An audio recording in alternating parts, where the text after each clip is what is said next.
आपने भी कोई कठिनाई का सामना किया है? हाँ बिल्कुल, और ऐसी भी परिस्थिति देखने को मिली कि हम वहाँ चले गए, जाने के बाद शहर में किसी ने हमने ठहरने का स्थान ही नहीं दिया। तो वहाँ पर दुकान के सामने तिरपाल लगी रहती है, तिरपाल को उतारा, वहाँ बिछाया, बिछाने के बाद सर, ये भी देखा जा रहा है कि सोशल मीडिया जो है वो कई छात्रों के लिए डिस्ट्रैक्शन का कारण बन रहा है। हम सबके सामने एक परिस्थिति है कि हम अपने संस्कारों को त्यागते जा रहे हैं और पाश्चात्य संस्कृति को स्वीकार करते जा रहे हैं। सबसे पहले सर नमस्कार, एसएनडी मीडिया की तरफ से। सर, किसी भी चीज़ पे जाने से पहले मैं आपसे ये पूछना चाहूँगी कि आरएसएस में जुड़ने का ख्याल आपको कैसे आया? क्या वो एक पल था जिसने आपको मजबूर करा कि हाँ, मुझे अब समाज के लिए या देश के लिए कुछ करना है? सर, बेसिकली मैं गांव का रहने वाला हूं। फरीदाबाद में गांव है, सूरदास जी की जन्मस्थली, सिही गांव बोलते हैं उसे। वहाँ पे संत सूरदास जी का जन्म हुआ था। तो क्योंकि वहाँ पर वो कृषि प्रधान गांव है, हमारी ज़मीन सरकार ने अर्जित कर ली थी।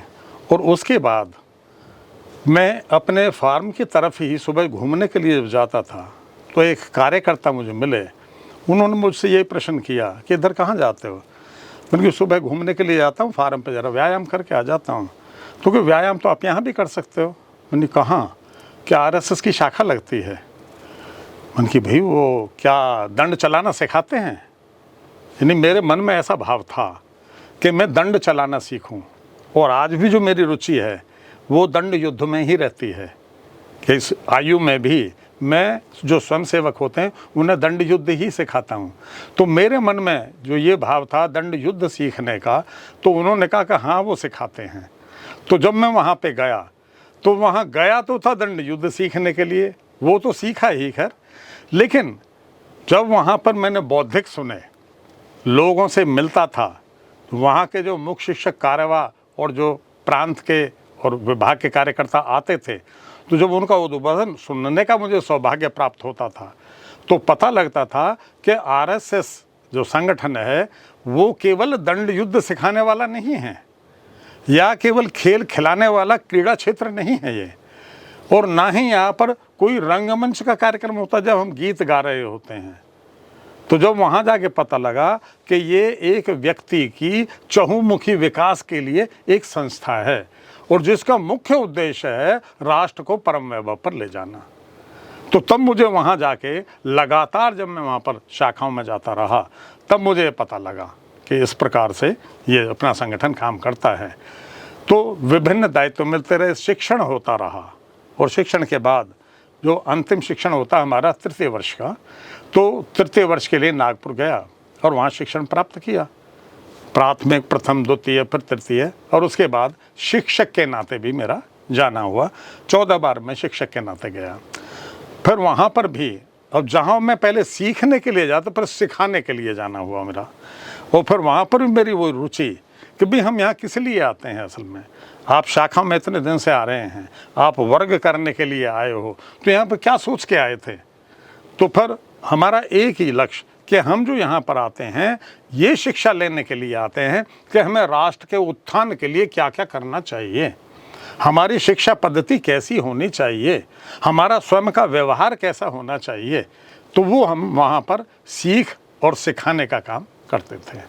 तो ये हमने ऐसा सीखा और ऐसे फिर मन में भाव जागृत हो गया।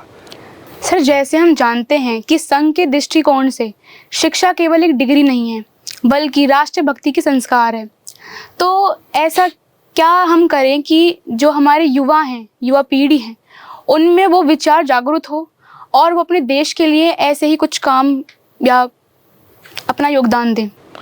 उसके लिए परम पूजनीय आद्य सरसंघचालक डॉक्टर केशव बलिराम हेडगेवार जी ने जब संघ की स्थापना की थी तो बच्चों से प्रारंभ की थी। वो क्यों की थी बच्चों से? क्योंकि बच्चे का जो मानसिक पटल है वो बिल्कुल एक क्लियर स्लेट की भांति साफ होता है। उस पे जो आप पहली बार अंकित कर देंगे वो फिर आजीवन वो उनके मस्तिष्क से निकल नहीं सकता, वो छप जाता है। उन्होंने वहाँ से प्रारंभ की और वहाँ से प्रारंभ करने के बाद जो उन्हें बताया गया, 5 जो छोटे बच्चे थे, जब वो युवा अवस्था को प्राप्त हुए, उन्हें 5 अलग अलग दिशाओं में भेजा। जो भाषा ही नहीं जानते, केवल मराठी भाषा जानते थे। पंजाब में गए, वहाँ पंजाबी भाषा थी। लेकिन प्रारंभ कहाँ कि आपको कुश्ती लड़ना आता है, आप अखाड़ों में जाएंगे और अखाड़ों में जाने के बाद वहाँ पर अखाड़ों में बोलने की आवश्यकता नहीं, क्योंकि आप भाषा समझते नहीं, वो आपकी भाषा नहीं समझते। तो आप इशारों से ये तो बता सकते हो कि मैं कुश्ती मैं भी करना जानता हूँ, मेरे साथ कुश्ती लड़ो।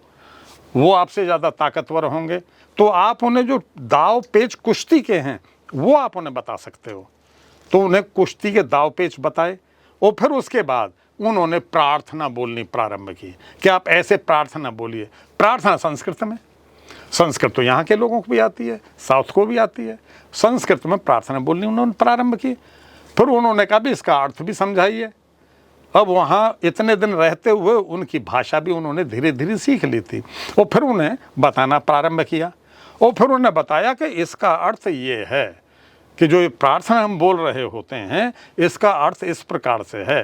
जैसे हम पहला अंतरा बोलते हैं, उसमें नमस्ते सदा वत्सले मातृभूमे त्वया हिंदू भूमे सुखं वर्धितो हम महामंगले पुण्य भूमे त्वदर्थे पतत्वेश कायो नमस्ते नमस्ते। यानी नमस्ते सदा हिंदू भूमि, यानी हिंदू भूमि, मातृभूमि, मैं तेरे लिए नमस्ते करता हूँ। तूने मुझे इतने सुख सुविधाएं जो दी हैं, वो सुख सुविधाएं दे के मुझे ऐसा बड़ा किया है। महामंगले, महामंगल यानी हमेशा मंगल करने वाली, वत्सलमयी यानी जिस प्रकार से गऊ अपने बछड़े से प्रेम करती है, मातृवत प्रेम करने वाली, वत्सलमयी माँ। मैं अगर मेरा शरीर ये क्षीण होता है, मेरा शरीर नष्ट होता है, वो केवल तेरे लिए नष्ट हो, तेरे चरणों में नष्ट हो। तो ऐसा उसमें पहला अंतरा उन्होंने जब उसे समझाया तो उनके मन में आया कि यार ये तो अपने लिए या अपने गुरु के लिए, जो कोई गुरु इनका होगा उसके लिए तो उन्होंने कुछ नहीं कहा। ये तो मातृभूमि के लिए कह रहे हैं, धरती माता के लिए कह रहे हैं, हिंदू भूमि के लिए कह रहे हैं। तो जब उनको ये अर्थ समझाया गया और उनके मन में कि जो भी हम काम करते हैं अपनी धरती माता के लिए, हिंदू भूमि के लिए काम कर रहे हैं, कि मैं इतनी दूर से चल के इधर आया हूँ, वो केवल इसलिए आया हूँ अपना घर बार छोड़ के। वो घर बार छोड़ के, क्यों हमारे आरएसएस में 2 प्रकार के स्वयंसेवक होते हैं, एक होते हैं गृहस्थी, एक होते हैं प्रचारक। जो गृहस्थ नहीं उनका होता, ब्रह्मचारी जीवन जीते हैं, विवाह नहीं करते, अपना घर बार छोड़कर पढ़े लिखे, यानी माँ बाप ये अपेक्षा कर रहे होते हैं कि पढ़ने लिखने के बाद हमारा बच्चा अब हमारे सहारे का कारण बनेगा, कि हमें सहारा देगा आर्थिक रूप से। लेकिन जब उसके कमाने के, आजीविका कमाने का समय आता है, वो राष्ट्र के लिए अपने घर को, माँ बाप जो जन्म देने वाले माँ बाप हैं उन्हें त्याग के और राष्ट्र की सेवा के लिए चल देता है। उसे ये चिंता नहीं होती कि अब तू घर से तो निकल लिया, भोजन भी मिलेगा या नहीं मिलेगा, उसे इस बात की चिंता नहीं है। तो अपना जो आरएसएस का जो कार्यकर्ता, जो प्रचारक है, वो इस प्रकार का होता है। और जो गृहस्थी लोग हैं, फिर उन्हें वो चिंता करनी होती है कि कोई एक व्यक्ति दूर से अपना घर बार छोड़ के राष्ट्र के लिए निकला है, तो क्या हम इतना भी काम नहीं कर सकते कि इसकी चिंता हम कर लें। तो राष्ट्र के विषय में ऐसा चिंतन राष्ट्रीय स्वयंसेवक संघ का है, आरएसएस का ऐसा चिंतन है। तो जैसे आपने बताया कि युवाओं को भी कभी कठिनाई का सामना करना होता है, हाँ, तो क्या आपने भी कोई कठिनाई का सामना किया है इस दौर में जो आप? हाँ, बिल्कुल। अनेक बार ऐसी कठिनाइयाँ हमें सामने फेस करनी पड़ती हैं कि यदि हमें कहीं भेज दिया जाता है कि हम भले गृहस्थी हैं, लेकिन कुछ दिन के लिए कि आपने प्रवास पे जाना है और वहाँ पर निवासी प्रवास करना है, यानी आप अपने घर से बाहर रहेंगे, अपने परिवार को छोड़ के रहेंगे, अपनी आजीविका को छोड़ के वहाँ जाएंगे। किसी गांव में भेज दिया, वो आपके घर से 10 किलोमीटर दूर है, वहाँ पे चले गए। अब जब वहाँ पहुँचे, जान पहचान का कोई है ही नहीं। अब जब वहाँ पहुँचने के बाद किसी के भी घर पहुँच गए कि जी मैं यहाँ पर आया हुआ हूँ आपके गाँव में और मैं आरएसएस का स्वयंसेवक हूँ, तो क्या आपके घर मेरी भोजन की व्यवस्था हो सकती है क्या? तो जब जान नहीं पहचान नहीं, कौन व्यक्ति अनजाने व्यक्ति को अपने घर में स्थान देगा? फिर जब उनसे सारी बात पूछ ली, पूछने के बाद जब पूछा कि भाई आपने घर जैसे छोड़ दिया, आप तो गृहस्थी आदमी हो, घर छोड़ के आगे आपके बाल बच्चों को कौन देखेगा? कि जी गांव वाले जो और भी वहाँ पे मेरे पड़ोसी हैं वो सब देखने वाले हैं, मेरे छोटे छोटे बच्चे हैं, क्योंकि छोटे बच्चे थे जब की बात है ये, और वो सब, क्योंकि वहाँ पे पूरा गांव है, मेरा परिवार है, मैं कुटुंब में रहता हूँ, मेरे ताऊ जी हैं, मेरे चाचा जी हैं, मेरे ताऊ जी के बच्चे हैं, सब हैं, मेरे अपने छोटे भाई हैं, वो हैं, तो पूरा परिवार है। तो मैं कुटुंब में रहता, पूरा कुटुंब उनकी परवाह करेगा। और मैं राष्ट्र के लिए ये मैं 13 दिन के लिए घर से निकला हूँ कि इसमें मेरे सामने क्या कठिनाई आएगी क्या नहीं आएगी, उसकी मैंने परवाह नहीं की। और ऐसी भी परिस्थिति देखने को मिली कि हम वहाँ चले गए, जाने के बाद शहर में किसी ने हमने ठहरने का स्थान ही नहीं दिया। तो वहाँ पर दुकान के सामने तिरपाल लगी रहती है, दुकान बंद हो गई 9:30 बजे, तिरपाल को उतारा, वहाँ बिछाया, बिछाने के बाद सो गए। सुबह उठे 4 बजे दुकानदार आ जाता है, झाड़ के वो फोल्ड किया, फोल्ड करके वहीं पे वैसे ही उसे टांग दिया और अपने नहाने धोने के लिए देखें कहीं मंदिर मिलता है, क्या कोई नदी मिलती है या कोई पब्लिक का हैंड पंप मिलता है, वहाँ गए, स्नान किया और अपने कपड़े पहने और अपने फिर शाखा के लिए चल दिए। लोगों को संपर्क किया, भैया आपके यहाँ पर अखाड़ा है, वहाँ पे शाखा लगती है, आप भी आया करो अखाड़े में। और वहाँ पहुँच गए। पहुँचने के बाद तो ऐसा ही यहाँ पर मलेरना गांव है, तो वहाँ मेरा जाना हुआ था। तो ऐसे उसमें जब ऐसी परिस्थितियाँ देखी थी तो ऐसे उसमें ऐसा देखा भी है। सर, जो भारत में पारंपरिक शिक्षा प्रणाली है, जैसे गुरुकुल, नैतिक शिक्षा, जी। और पश्चिमी देशों में जो शिक्षा प्रणाली है, अंग्रेजी माध्यम हो गया और भी कई चीज़ें हो गई, तो इन दोनों में क्या अंतर है और आरएसएस या आपका इस चीज़ पे क्या नज़रिया है? हमारा आरएसएस का नज़रिया इसमें इस प्रकार का है कि जैसे हम यहाँ पर जो पारंपरिक शिक्षा दे रहे होते हैं, हम एक बच्चे को हिंदी भी पढ़ाएंगे, संस्कृत भी पढ़ाएंगे, सोशल स्टडीज़ भी पढ़ाएंगे, ड्राइंग भी पढ़ाएंगे और उसे मैथमेटिक्स भी पढ़ाएंगे, फिजिक्स केमिस्ट्री भी पढ़ाएंगे और विभिन्न सब्जेक्ट हैं उन्हें हम सारे पढ़ाएंगे। यानी मैं स्वयं साइंस का स्टूडेंट रहा हूँ 11वीं तक, और मैंने उसमें पढ़ा कोस थीटा और पता नहीं और क्या क्या थीटा होते हैं, और वो = tan थीटा। लेकिन वो जो मैंने पढ़ा था फिजिक्स में पढ़ा था, क्योंकि जो बायोलॉजी का स्टूडेंट था, तो जो मैंने फिजिक्स में हमें हायर मैथमेटिक्स पढ़ाया जाता था, तो उसमें वो था sin theta plus cos theta = tan theta. तो ऐसा, लेकिन वो आज तक हमारे कहीं काम आया ही नहीं। मुझे मैथमेटिक्स ही नहीं, फिजिक्स भी पढ़ी मैंने बायोलॉजी भी पढ़ी, लेकिन बाद में फिर मैंने आर्ट्स ले लिया। ग्रेजुएशन मैंने आर्ट्स से की, और मैंने जो बायोलॉजी पढ़ी, बायोलॉजी में मैंने फ्रॉग का पेट चीर के एक्सपेरिमेंट भी किया, कॉकरोच का भी एक्सपेरिमेंट किया, लेकिन वो जो मैंने शिक्षा ली मेरे किस काम आई है? वो किसी काम नहीं आई। अब जो मैं शिक्षा, हमारी जो पारंपरिक शिक्षा है कि मैट्रिक तक सारे सब्जेक्ट पढ़ाइए, अब वो सारे सब्जेक्ट तो पढ़ा दिए, सारे सब्जेक्ट पढ़ाने के बाद उस बच्चे के काम क्या आए? उस बच्चे तो कुछ काम नहीं आए। तो इसलिए अब जो पाश्चात्य देशों में, कुछ देशों में, जैसे हम चीन को ले लें, वहाँ पर हमारे एक मित्र गए घूमने के लिए, तो मैं उनसे पूछने लगा था, मन को वैसे घूमने गए थे या कुछ वहाँ पे सीखने के लिए? कि जी मैं सीखने के लिए गया था। कि वहाँ क्या देखा? कि वहाँ अनपढ़ लोग मशीनें लगाए हुए हैं, और अनपढ़ लोगों ने मशीनें कैसे लगा ली? वो कैसे लगा सकते हैं? कि जी उन्होंने पहले किसी वर्कशॉप में काम किया था, और जो वर्कशॉप में उन्होंने काम किया उनका ध्यान उधर नहीं था कि मुझे पढ़ना है, मुझे ABCD पढ़नी है नहीं पढ़नी है, AIE पढ़ने नहीं पढ़ने, उसका उधर ध्यान ही नहीं था। किसी वर्कशॉप में बचपन से ही जाता रहा। वो वहाँ गया, उसने मशीन को चलते देखा, उसे ऑपरेट करते देखा, उसे मशीन ऑपरेट करनी आ गई, उसने वैसी ही 10 मशीनें ले ली।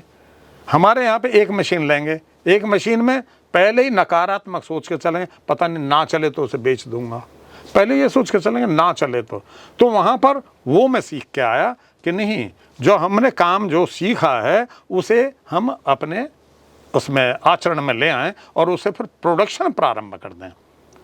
तो हमारी जो शिक्षा पद्धति है वो ये है कि नहीं, हम बस पढ़ते जाएं और उसके बाद डिग्री ले ली, और डिग्री लेने के बाद हम गए नौकरी के लिए। क्यों? भाव हमें केवल नौकर बनाने का, हमारी जो अंग्रेजी पद्धति पढ़ने की जो हम आजकल देख रहे हैं सभी स्कूलों में, कॉलेजेस में, और हम माँ बाप भी उसी ख्याल के बन चुके हैं। हम सबके मन में एक ही भाव रहता है, मेरा बच्चा पढ़ ले और पढ़ने के बाद नौकरी करे। विदेश में मिले तो और भी अच्छी बात है, और विदेश में ना मिले तो अपने देश में तो मिले। अपने देश में मिले तो सरकारी मिले। सरकारी नौकरी 3%, अब 3% तो गुजारा नहीं होने वाला। 148 करोड़ जनता को 3% से क्या होगा। 17% प्राइवेट हैं जो संगठित और असंगठित क्षेत्र की हैं। अब मात्र 20% से तो आजीविका नहीं चलने वाली, बेरोजगारी रहेगी रहेगी। तो उसके लिए यही है कि हम रोजगार सृजन करने वाली शिक्षा दें, और रोजगार सृजन करने वाली शिक्षा इसी प्रकार की हैं कि जैसे अब यहाँ पे शिक्षा पद्धति है, जो हमारी पारंपरिक शिक्षा वही पद्धति यहाँ पर है। लेकिन यदि बचपन से ही यहाँ पे कोई वर्कशॉप हो, और वर्कशॉप में ये बताया जाए कि भी ऐसा है, आप यहाँ वर्कशॉप आइए। जैसे ITI में जाते हैं, ITI में जाते हैं तो वहाँ पे कोई स्कूटर पड़ा हुआ है, भाई इसे डिसमेंटल करो और इसे असेंबल करो। अब बच्चे ने वो देखा, अच्छा इस प्रकार से होता है ये असेंबल। अब उसने नया स्कूटर बनाना शुरू कर दिया। भाई पेट्रोल कैसे कम जलेगा, वो कार्बोरेटर का उसने एक्सपेरिमेंट किया कि इसमें जो नोज़ल लगे हुए हैं ये अगर बारीक छोटे सुराख के होंगे तो इसमें पेट्रोल कम लगेगा। लेकिन वो कब उसे पता लगेगी, जब उसने स्कूटर खोल के और उसे असेंबल करके देखा, तभी तो पता लगेगा। तो ऐसी शिक्षा हो, ट्रक है, ट्रैक्टर है, और भी हमारे होम अप्लायंसेस हैं जो उन्होंने ठीक किए हैं। हम देखते हैं कुछ विशेष समाज के लोग हैं, वो बच्चों को पढ़ाते ही नहीं। वो शुरू से ही, यानी जब वो 8 साल का होता है तो उसे फ्रिज ठीक करना आता है, 8 साल के बच्चे को। क्यों? उसे 2.5 साल के जैसे ही उसने रोना बंद किया और उसे बोलना शुरू कर दिया, इसे वर्कशॉप पे ले जाया कर, वर्कशॉप पे चला जाता है। हमारे बच्चे को आज उसे कहो कि हमारा ये स्टपनी चेंज कर दे, स्टपनी चेंज नहीं कर सकता वो। मुझे बड़ा आश्चर्य हुआ, एक दिन मैंने पोते से कह दिया, बेटा पानी गर्म करके लिया। पानी कैसे गर्म होता है जी? क्यों? उसे उसकी माता जी ने, हमारे पुत्र वधू ने मौका ही नहीं दिया कि इसे पानी गर्म करवा लूँ मैं। तो इसीलिए जो हम शिक्षा उसे इस प्रकार से देंगे कि जो रोजगार परक हो, तो हमारे देश स्वावलंबी बनेगा। और जो हम आज का युवा हमारा बगैर आजीविका के जो अधिकतम घूम रहे हैं, वो केवल इसीलिए घूम रहे हैं कि हमारा जो पारंपरिक शिक्षा है हम उस पर करते हैं। आपको ध्यान हो तो भाखड़ा डैम बना है। भाखड़ा डैम का मुख्य इंजीनियर का नाम शायद आपको पता ना हो, मैं बता दूं, उनका नाम था लॉर्ड स्लोकम। लॉर्ड स्लोकम इतना भारी भरकम व्यक्ति था कि 15 किलो का ड्रिल उसके कंधे या गले में लटका रहता था, और वो जिसको पत्थर जैसे लाते थे लगाने के लिए, तो उसे पहले वो चेक करता था, और वो अंगूठा टेक था। वो उसे बिल्कुल कोई भी ABCD या 1 2 3 का कोई ज्ञान नहीं था। सैलरी लेता, अंगूठा लगा के सैलरी लिया करता था वो लॉर्ड स्लोकम।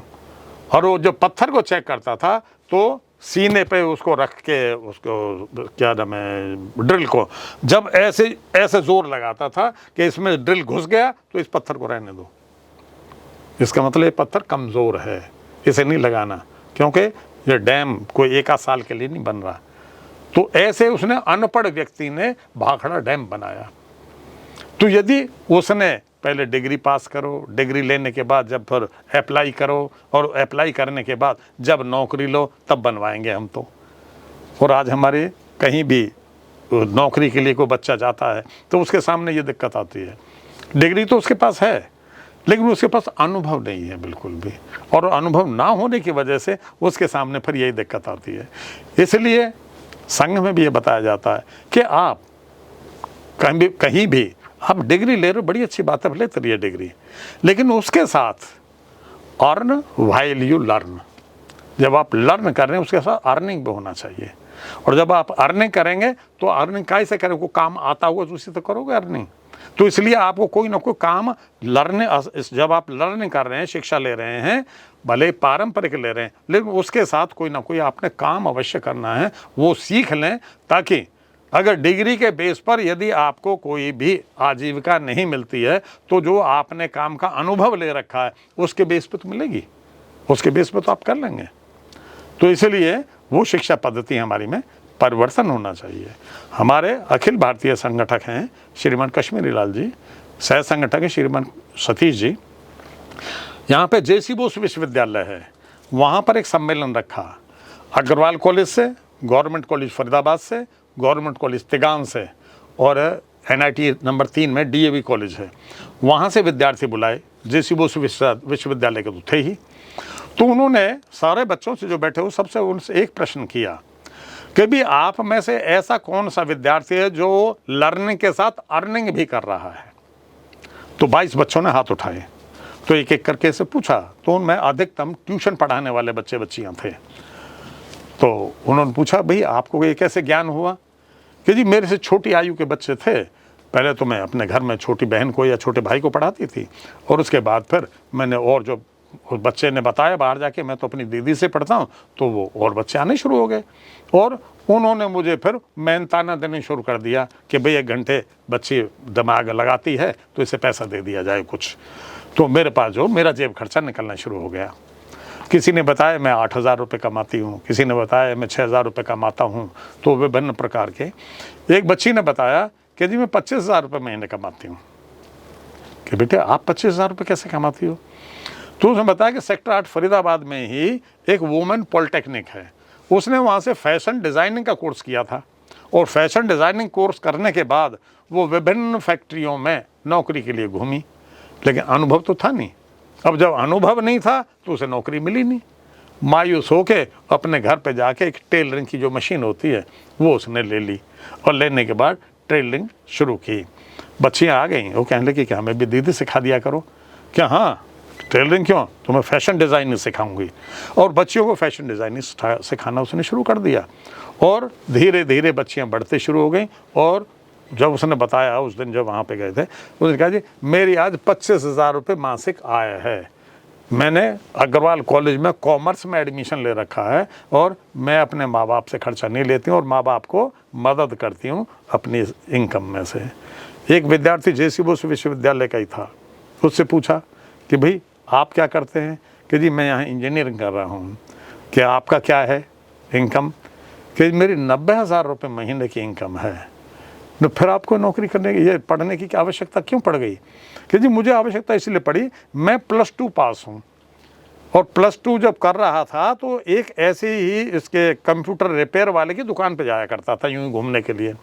वहाँ पर रुचि हुई तो पता लगा कि ऐसे ऐसे ठीक होते हैं, और मैंने सॉफ्टवेयर लोड करना वो सीख लिया, और रिपेयर करना वो सीख लिया। और उसके बाद परिस्थिति ये हुई कि मैंने अपना काम शुरू कर दिया, मेरी इनकम है। लेकिन गवर्नमेंट का एक विभाग मेरे पास आया कि भाई आप हमारा ये काम ले लीजिए और कॉन्ट्रैक्ट साइन कर दीजिए, अपना बायोडाटा दे दीजिए। और जो कि जी मैंने अपना बायोडाटा उन्हें दिया, तो उसमें लिखा +2, डिग्री कोई है ही नहीं किसी प्रकार का, वो उससे मेरे व्यवसाय से संबंधित कोई मेरे पास प्रमाण पत्र ही नहीं है। वो कहने भाई आपको तो नहीं दे सकते हो। कि जी आपका काम मैं इतने दिन से कर रहा हूँ, जब भी आप बुलाते हो आपका काम ठीक होता है नहीं होता है? कि नहीं, हमें तो डिग्री वाला चाहिए, डिग्री होनी चाहिए। तो जी मैंने तो केवल डिग्री लेने के लिए किया है, काम तो मुझे ऑलरेडी आता है, काम तो मैं जानता हूँ सारा। यानी जो 90,000 रुपये महीने इनकम है, और मैं लर्निंग के साथ अर्निंग मेरी वो हो रही है, मैंने 2 लड़के भी रखे हुए हैं। उसने ऐसा बात। तो जब बच्चा अपने छोटी कक्षा से ही कुछ सीखता है, यानी हाथ से काम करना, तो हमारी शिक्षा में ये परिवर्तन की परम आवश्यकता है। संघ ऐसा मानता है कि आप डिग्री तो ले लेंगे, डिग्री लेने के बाद फिर आप डिग्री लेने के बाद आपके मन में ऐसा भाव आना चाहिए कि मैं कुछ इन्वेंशन करूं। वो इन्वेंशन का भाव नहीं रहता, नौकरी का भाव आता है। तो ये नौकरी का भाव नहीं आना चाहिए, और वो हमारी जो शिक्षा पद्धति है वो केवल इसके कारण है। जो गुरुकुल में जो होता था, गुरुकुल में एक गुरुजी पढ़ाते थे, वही संस्कृत का ज्ञान देते थे, वही वेदों का ज्ञान देते थे, वही उन्हें कुश्ती लड़नी सिखाते थे, वही उन्हें धनुर्विद्या सिखाते थे, वही उन्हें गदा युद्ध सिखाते थे। सारा काम वही, एक जो गुरुजी थे वही सारा, क्यों? वो सारी विद्याओं में पारंगत होते थे वो। आज हमारे अध्यापक हैं, क्यों? अब पद्धति ऐसी बदल गई। संस्कृत पढ़ाने वाला केवल संस्कृत पढ़ाएगा, वो हिंदी नहीं पढ़ाएगा। हिंदी वाला हिंदी पढ़ाएगा, संस्कृत नहीं पढ़ाएगा। केमिस्ट्री वाला है वो सोशल साइंस नहीं पढ़ाएगा। तो यानी ऐसे एक एक सब्जेक्ट के हमने ऐसी पद्धति बना दी कि हम वहाँ तक, तो उसमें परिवर्तन की यूँ आवश्यकता है। जब हम पढ़ते थे 8वीं तक, हमें एक जेबीटी टीचर सारे सब्जेक्ट पढ़ा दिया करता था 8वीं तक, लेकिन अब 8वीं तक भी अलग अलग टीचर होते हैं। अब ऐसा नहीं है कि एक ही टीचर पढ़ा दे, क्योंकि पहले सारे ही सब्जेक्ट 8वीं तक 10वीं तक ऐसे पढ़ाए जाते कि एक ही टीचर पढ़ा देता था, और वो 10वीं के बाद जेबीटी करता था और जेबीटी को सारा ज्ञान होता था। लेकिन आज वो पद्धति ऐसी नहीं है, इसीलिए भी शिक्षा को परिवर्तन की आवश्यकता है, और संघ हमारा ऐसा मानता है कि हमें ऐसे परिवर्तन करना चाहिए अपनी शिक्षा पद्धति में।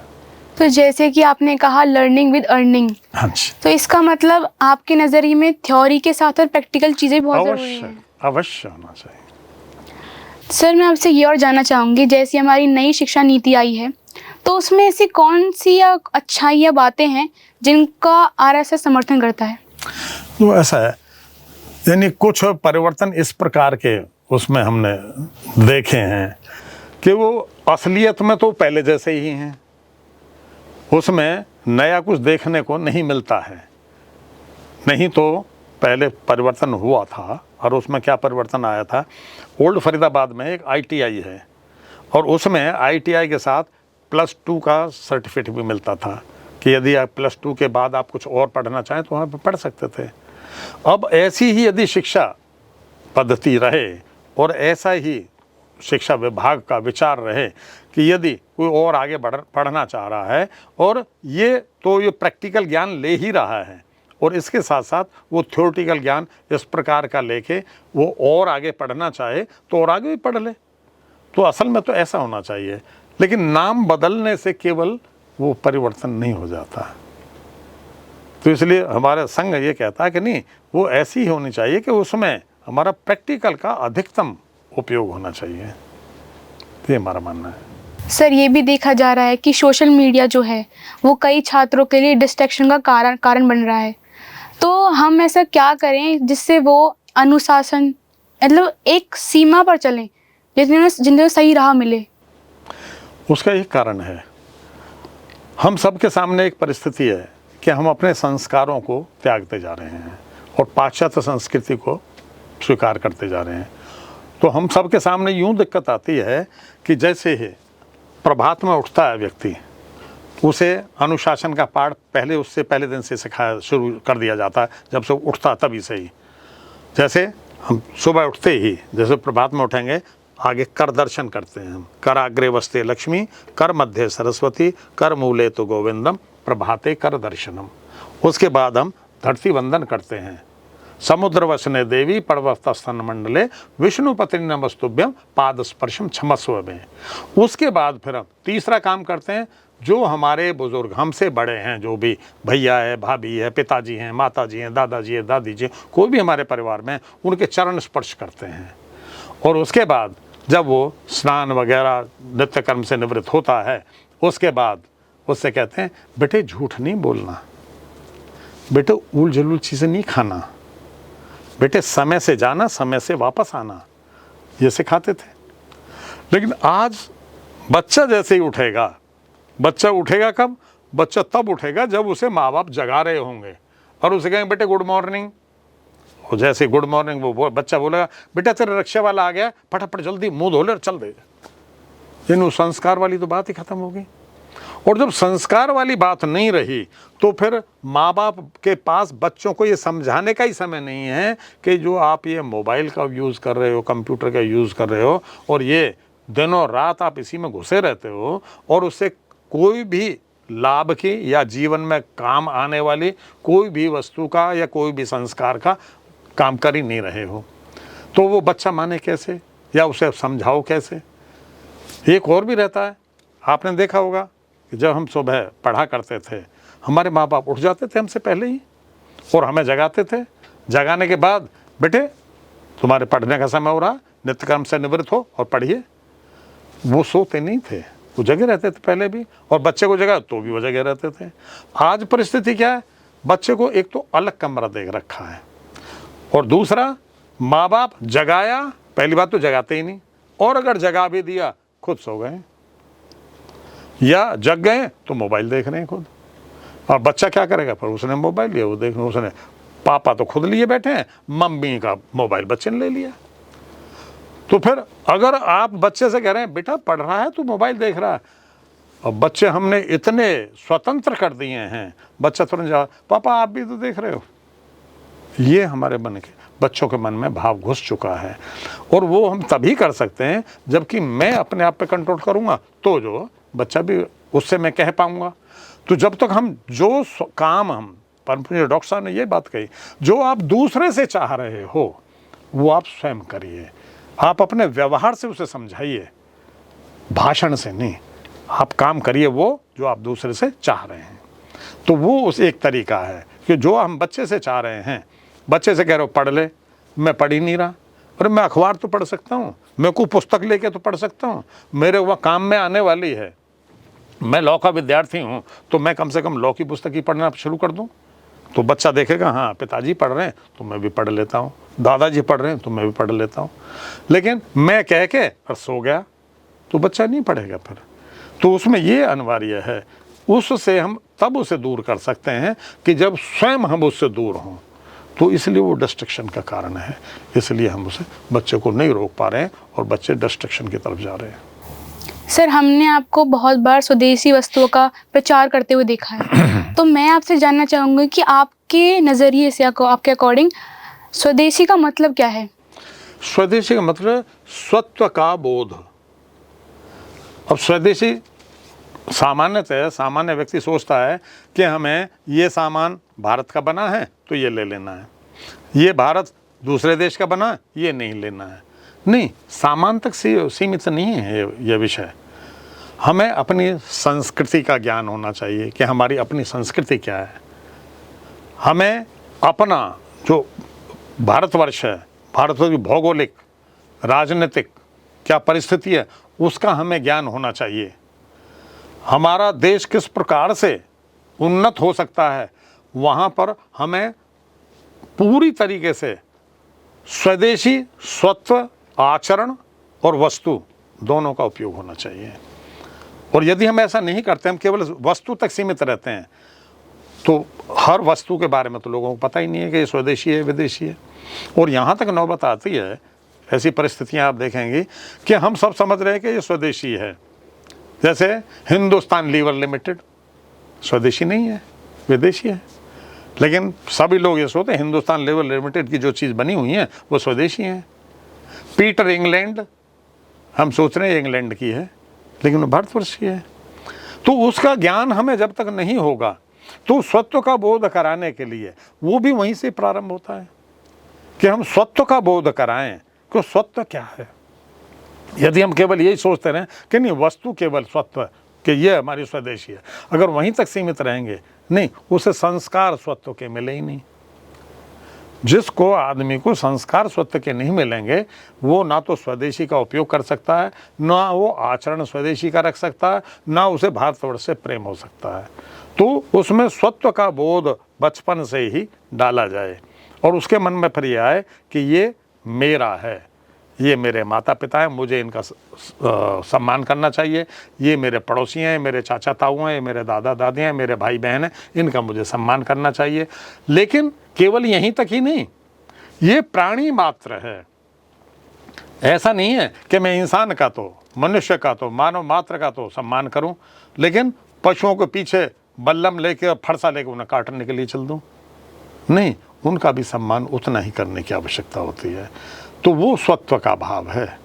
तो स्वत्व का भाव जिसमें होगा तो उसके मन में ये भाव आएगा कि हम इस प्रकार से स्वदेशी का उपयोग कर सकते हैं। केवल वस्तु तक अगर हम रहते हैं वो स्वदेशी नहीं है, वहाँ तक स्वदेशी नहीं है।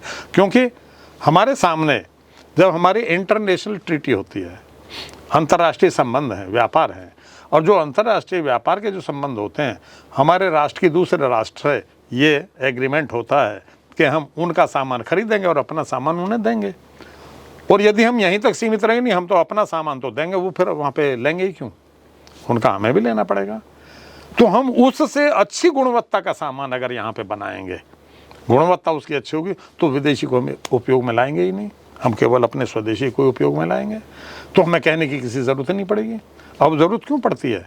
अब केवल इसलिए पड़ती है कि गुणवत्ता की कमी, हम जो विदेश से आते हैं बहुत से लोग हमारे भारतीय, तो वो बता रहे होते हैं वहाँ पे इतनी सफाई है, वहाँ पे इतना कानून का पालन करते हैं, वहाँ पे इतनी स्पीड पे अगर कोई चलता तो उसका चालान कर देते हैं, जगह जगह इंडिकेटर होते हैं, वहाँ पे पुलिस तो देखने के नहीं मिलती। और फिर जब यहाँ आ जाते हैं, यहाँ आने के बाद वही व्यक्ति जो बता रहा था वो वहाँ पर रेड लाइट को भी क्रॉस कर रहा है, अगर गाड़ी में बैठा तो बिना बेल्ट बांधे बैठा हुआ है, तो अगर टू व्हीलर पर जा रहा तो बिना हेलमेट के जा रहा है, वहाँ पे किसी कार्यालय में जा रहा है तो उससे सिक्योरिटी गार्ड से लड़ रहा है और विदेश की तारीफ कर रहा है। तो क्यों? वो केवल इसीलिए कि उसे स्व संस्कारों का ना तो ज्ञान है और ना उसे आचरण करने का स्वभाव है।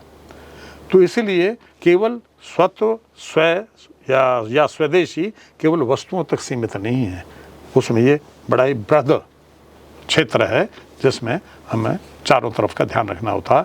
और उस प्रकार से हम स्वत्व का बोध जब हम हो जाता है तो अपने आप ही फिर हम वस्तुओं का भी ध्यान रखते हैं, अपने आप ही अपने आचरण का भी ध्यान रखते हैं, अपने चारों तरफ के सराउंडिंग का भी ध्यान रखते हैं।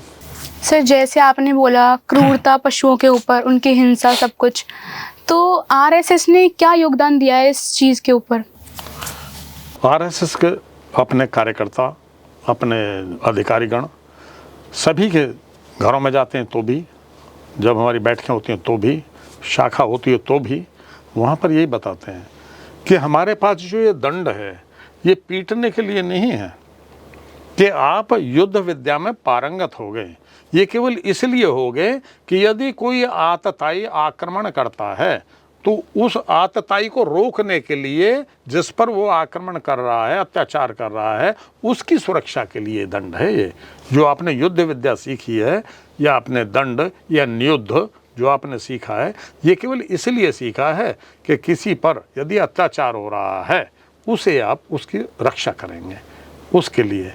तो जहाँ भी संघ को पता लगता है कि यहाँ पर इस प्रकार का हुआ, कि यहाँ पर इस प्रकार के इन्होंने ऐसा कर रखा है, तो नहीं, इसके खिलाफ हमें विरोध की ज़रूरत है, प्रदर्शन की आवश्यकता है। फिर साइन करा के सरकार कोई भी रही, किसी भी पार्टी की रही, हमेशा से मैंने यानी 85 में मेरा संघ प्रवेश हुआ, तो मैं तब से देखता आ रहा हूँ और हम लोगों के, समाज के भी लोगों के दस्तखत कराते हैं कि भाई आपका इसमें क्या विचार है। ऊपर विचार हमने ऊपर लिखा हुआ है कि ये विचार है, आप इससे सहमत हैं कि जो क्रूरता हो रही है पशुओं के प्रति ये ख़त्म होनी चाहिए, और ख़त्म होनी चाहिए तो आपका क्या सुझाव हो सकता है ये अलग से लिख दीजिए कि इस क्रूरता को हम किस प्रकार से ख़त्म कर सकते हैं। तो फिर वो भी हम सरकार के पास भेजते हैं। और जहाँ हमें कोई क्रूरता करता दिखता है, क्योंकि अनेक जगह जो कानूनी है उसे तो संघ रोक नहीं सकता, लेकिन जो गैर कानूनी है उन्हें संघ बल के उससे भी रोकता भी, आप अत्याचार करें ये आपके लिए अनुचित है। गौओं को ले जाते हैं उठा के, कई बार ऐसा होता है जैसे कुत्तों की संख्या बढ़ जाती है तो बहुत से लोग उन्हें मारना शुरू कर देते हैं कि नहीं, ये आपको किसने अधिकार दे दिया, आप ऐसे नहीं मार सकते, उनकी कंप्लेंट कर देते हैं। और मान लो को कुत्ता बीमार पड़ जाता है, भाई यहाँ पे हमारे वो है ना NIT 5 में पशुओं का हॉस्पिटल है, वहाँ पर कुत्तों का डॉक्टर भी हैं, तो वहाँ पे उन्हें लेके जाइए। पशु उनके गाय भैंस के तो हैं ही, गाय भैंस घोड़ा वो तो है ही वहाँ पर, लेकिन कुत्तों के भी हैं वहाँ पर, तो इसे वहाँ पे लेके जाइए। तो वहाँ पे लेके जाते हैं। अब जैसे सांड हो जाता, सांड बीमार पड़ जाए और उसे लेके तो नहीं जाया जा सकता, फिर डॉक्टर को वहाँ पे बुला लेते हैं। तो हमारे संघ की ऐसी सोच है, इसके जो जानवर के इनके प्रति जो हिंसा हो रही है कि ऐसी हिंसा नहीं होनी चाहिए, और हमें स्वयं को इस बारे में संभलने की आवश्यकता है कि हम तो करें ही नहीं, अगर कहीं हम ऐसा हो देखते भी हैं तो उसे भी हमें रोकने का प्रयास करना है, उसे होने नहीं देना, ऐसा हमारी सोच रहती है। सर मैं आपसे एक आखिरी सवाल पूछना चाहूँगी। मैं आपको कुछ शब्द बोलूँगी, उनके बाद आपके मन में जो भी उसके प्रति विचार कुछ भी आता है वो आप हमें बताएंगे। जैसे कि छात्र, तो इसका एक शब्द में हम बोले तो देश का भविष्य। तो ऐसे ही हमारा पहला वर्ड है शिक्षा। शिक्षा में हमारा राष्ट्र किस प्रकार से उन्नत हो सकता है, शिक्षा ऐसी होनी चाहिए। दूसरा वर्ड है सेवा। सेवा में हम किसी को भी कष्ट ना दें, और सेवा कार्य भी हमारे इस प्रकार से होने चाहिए जो राष्ट्र की उन्नति में बाधक ना हो, कि सेवा तो हम करें लेकिन वो राष्ट्र की उन्नति में बाधक हैं, ऐसे काम नहीं होने चाहिए। राष्ट्र के लिए हम हमेशा समर्पित रहें, सेवा ऐसी होनी चाहिए। और तीसरा सर राष्ट्र। राष्ट्र, राष्ट्र या राष्ट्रीय, राष्ट्र, राष्ट्र, राष्ट्र हमारा एक यानी सांस्कृतिक शब्द है। यानी भौगोलिक तो है देश, कि जिसमें नदियां हैं, पहाड़ हैं, जो इसकी ज़मीन है, काश्त की है, बगैर काश्त की है। लेकिन राष्ट्र हमारा सांस्कृतिक जो सीमा क्षेत्र हैं, ये जो राष्ट्रीय हमारा सीमा क्षेत्र है, इसमें हमारी एक संस्कृति हमारी सबकी एक होती है, और उसमें हम सभी एक संस्कृति को लेकर अपने देश के उत्थान के लिए, देश में अव्यवस्था ना फैले, उसके लिए हम सभी अपनी संस्कृति के बताए हुए मार्ग पर चलते हैं और उसका उपयोग में लाते हैं। और सर चौथा और आखिरी शब्द है आरएसएस।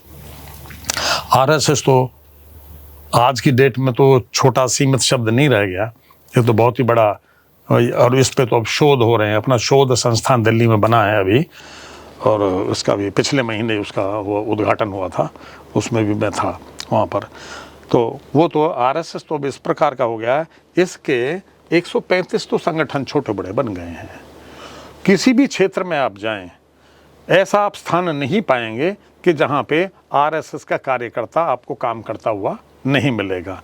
वहाँ पर अवश्य वो मिलेगा। छात्रों में आते हैं तो छात्र संगठन है, अब अखिल भारतीय विद्यार्थी परिषद के नाम से है। एडवोकेट्स में जाएंगे तो अधिवक्ता परिषद है। अगर मजदूर में जाएंगे तो भारतीय मजदूर संघ है। किसानों में जाएंगे तो भारतीय किसान संघ है। राजनीति में जाएंगे तो भारतीय जनता पार्टी है। सेवा में जाएंगे सेवा भारती है। शिक्षा के क्षेत्र में जाएंगे विद्या भारती है। यानी और अनेक है। वनवासी उनमें जाते क्षेत्रों में वनवासी कल्याण आश्रम है।